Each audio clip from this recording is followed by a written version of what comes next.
fait, j'ai un peu deux facettes.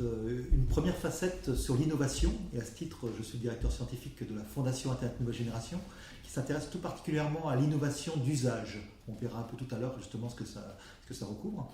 Et puis une autre facette qui est sur les aspects de coopération, c'est-à-dire comment à plusieurs, eh bien, on peut être plus intelligent que la somme des personnes. Si j'ai monté un projet qui s'appelle Imagination for People, qui est une plateforme internationale qui cherche à repérer et soutenir les innovateurs, tous les gens qui ont des projets socio-créatifs, tous les gens qui ont des bonnes idées pour vivre ensemble. Alors dans l'innovation, il y a peut-être déjà un premier chiffre assez étonnant de 1993, c'est la naissance du web jusqu'à aujourd'hui. Il y a eu beaucoup plus d'innovation que depuis la naissance de l'humanité jusqu'en 1993. Donc ce qui veut dire qu'il s'est passé quelque chose. Et qu'est-ce qui s'est passé? Tout d'abord, il y a eu d'autres types d'innovation. Avant, on parlait beaucoup d'innovation technologique. On invente la roue, on invente le métier jacquard, on invente l'ordinateur. Et puis, on a commencé à faire des innovations de service. Mais au-delà, eh bien, on a commencé à faire des innovations d'usage. Le service, c'est ce qu'on offre, et l'usage, c'est ce que les gens en font. Et à ce moment-là, on commence à voir apparaître des choses très intéressantes, puisque on commence à voir de l'innovation faite pas simplement par quelques experts, par quelques chercheurs dans un laboratoire, mais par un très grand nombre de personnes. On parle d'innovation ascendante, c'est-à-dire faite par le plus grand nombre, ou de l'innovation ouverte et ascendante. Et c'est aussi ce qui se passe aujourd'hui sur d'autres formes d'innovation, comme l'innovation sociale, comment justement on apprend à vivre ensemble, ou l'innovation économique ou économique et monétaire.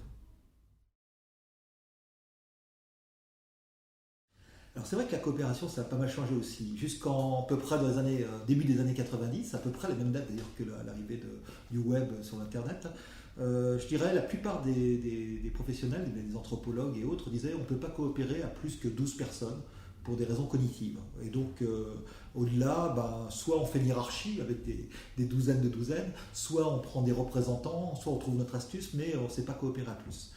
Dans les années 90, au moment même où même dans les gens qui développaient du logiciel et du logiciel libre, on disait on peut faire du logiciel pour plein de gens, mais le nombre de personnes qui vont travailler ensemble sur le même logiciel va être très faible.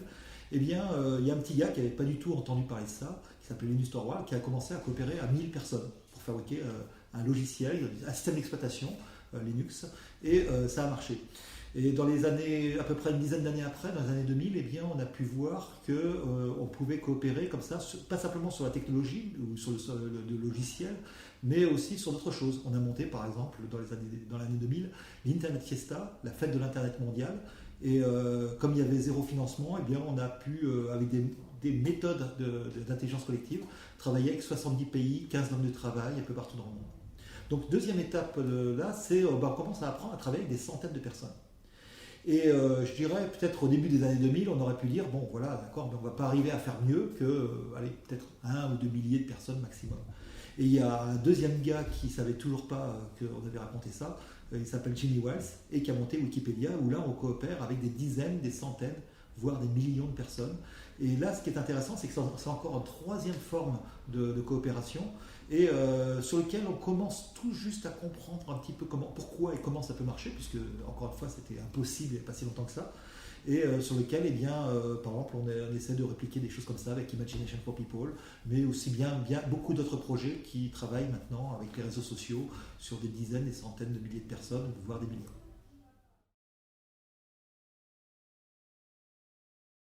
C'est vrai qu'on voit tout de suite déjà que ces deux mouvements, c'est le mouvement ascendant qui fait qu'il y a un grand nombre de personnes qui peuvent innover, et le mouvement de coopération qui font que finalement on peut être plus intelligent à plusieurs que tout seul, fait qu'à un moment donné, même l'acte de formation change. Alors il change dans plusieurs aspects. La première chose, c'est qu'avant, il y avait un prof et qui avait le savoir, et puis des personnes qui étaient en général assez passives, qui recevaient ce savoir-là. Et aujourd'hui, on voit qu'on est en train de passer d'une attitude passive à une attitude active. D'ailleurs, on apprend beaucoup mieux, évidemment, quand on a une attitude active, quand on agit, etc. Ce qui fait une grande différence entre deux termes, par exemple, mobiliser et s'impliquer. Alors, c'est des termes qui peuvent se ressembler, mais on voit qu'il y a un verbe transitif et un verbe intransitif. Mobiliser ou s'impliquer. Et pour donner un exemple de ce que ça peut donner, on peut imaginer le steak à cheval. Alors, vous savez, c'est un morceau de bœuf avec un œuf dessus. Et dans le steak à cheval, la poule, elle se mobilise. Elle pond son œuf et puis après, hop, elle a fini son boulot, elle s'en va. Et le bœuf, lui, il s'implique, il a mis un petit morceau de sa bidoche. Et en fait, aujourd'hui, on n'imagine plus, et on voit même à quel point, d'ailleurs, il y a même des élèves dans les grandes écoles qui sont partis en cours de cursus tellement ils sont impliqués et monté même leur propre société.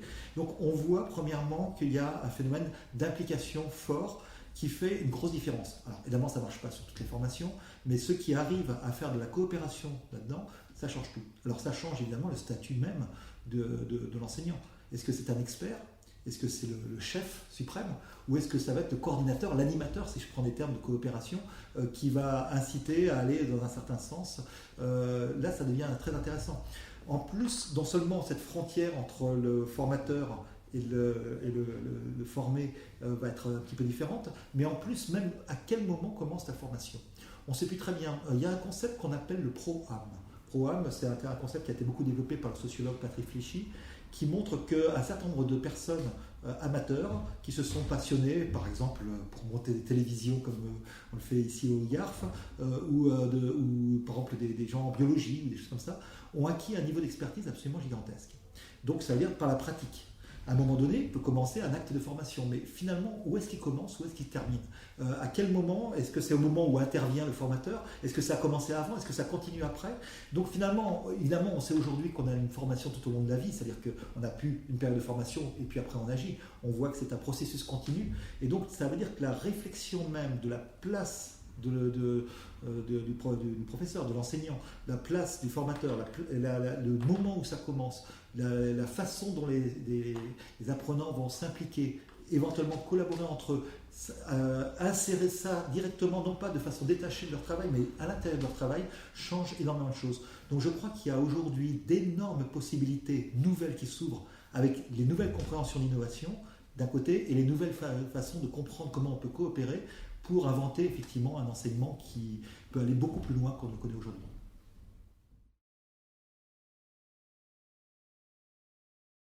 La première prédiction que je peux faire, c'est que c'est imprévisible, ce qui est paradoxal. La deuxième chose, le deuxième courant qui me semble important, parce qu'après la façon dont ça va s'incarner, c'est évidemment toujours très difficile à savoir, c'est que l'on est en train de passer du paradigme de la rareté. La rareté, par exemple, de gens qui savent, c'était la notion d'expert par exemple, la rareté d'informations, à une notion d'abondance, à tel point que la valeur même est en train de changer. Avant, une information, le professeur avait une information qui pouvait être rare et donc qui valait cher.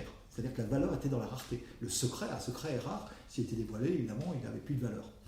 Aujourd'hui, on est sur un autre paradigme où on crée de la valeur avec l'abondance.